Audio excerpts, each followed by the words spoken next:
తిరుపతి తొక్కిసలాట ఘటనపై న్యాయ విచారణ కొనసాగుతోంది. High court retired judge justice Satyanarayana Murthy ఎదుట విచారణకు హాజరయ్యారు టీటీడీ ఈవో శ్యామలరావు. ఈవో విచారణకు హాజరు కావడం ఇది రెండోసారి. ఇప్పటికే వర్చువల్ విధానంలో తొక్కిసలాట బాధితులను విచారించి వాంగ్మూలం తీసుకుంది కమిటీ. విచారణ మొత్తం పూర్తయిన తర్వాత ప్రభుత్వానికి నివేదిక అందజేయనుంది కమిటీ.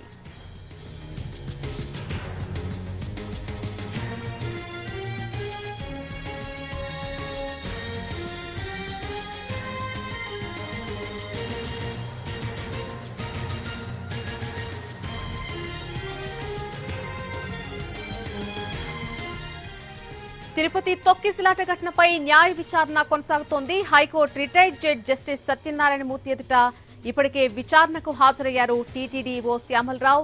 ఈవో విచారణకు హాజరు కావడం అనేది ఇది రెండోసారి. ఇప్పటికే వర్చువల్ విధానంలో తొక్కిసలాట బాధితులను విచారించి వాంగ్మూలం తీసుకోవడం జరిగింది కమిటీ. అయితే విచారణ మొత్తం పూర్తయిన తర్వాత ప్రభుత్వానికి ఒక నివేదిక అందజేయబోతోంది కమిటీ.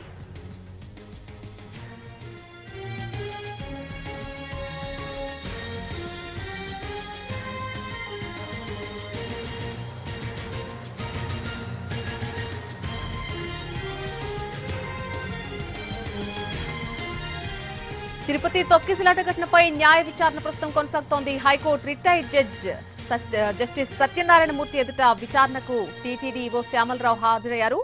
దీనికి సంబంధించి పూర్తి అప్డేట్ మా ప్రతినిధి కార్తీక్ అందిస్తారు. కార్తీక్, ఏదైతే వైకుంఠ ఏకాదశి తొక్కిసలాట ఘటన సమయంలో 6 మృతి చెందడం, దాదాపు 50 మందికి పైగా కూడా గాయపడినటువంటి సంగతి తెలిసిన విషయం. అయితే దీని మీద ప్రభుత్వం న్యాయ విచారణకు ఆదేశించినటువంటి నేపథ్యంలో జస్టిస్ హైకోర్టు విశ్రాంత న్యాయమూర్తి సత్యనారాయణ మూర్తి ఆధ్వర్యంలో యొక్క విచారణ అయితే వేగవంతంగా కొనసాగుతూనే ఉంది. 3 రోజుల పాటు తిరుమలలో పర్యటించినటువంటి కమిషన్ ఈ రోజు టీటీడీ ఈవో నేరుగా స్వయంగా విచారణ కమిషన్ ఎదుట హాజరయ్యారు. దాదాపు 20 నిమిషాలుగా తొక్కిసలాట ఘటనకు సంబంధించి ఆ రోజు ఏం జరిగింది, ఎలాంటి నిర్ణయాలు తీసుకున్నారు, తొక్కిసలాట సమయంలో ఉన్నటువంటి అధికారులు ఎవరు, వాటన్నిటి మీద కూడా టీటీడీ ఈవోను కమిషన్ ప్రశ్నిస్తున్నట్టుగా కూడా తెలుస్తుంది. అయితే ఈ రోజు టీటీడీ ఈవోతో పాటు మరికొందరు అధికారులు కూడా హాజరయ్యే అవకాశం ఉంటుంది. ఇక రేపటి నుంచి కూడా గతంలో బదిలీ అయినటువంటి ఎస్పీ కావచ్చు, మాజీ ఏదైతే జేఈఓ కావచ్చు, ఇతర అధికారులు అందరూ కూడా రేపు విచారణకు పాల్గొనేటువంటి అవకాశం ఉంటుంది. ఇప్పటికే ఒక విడతలో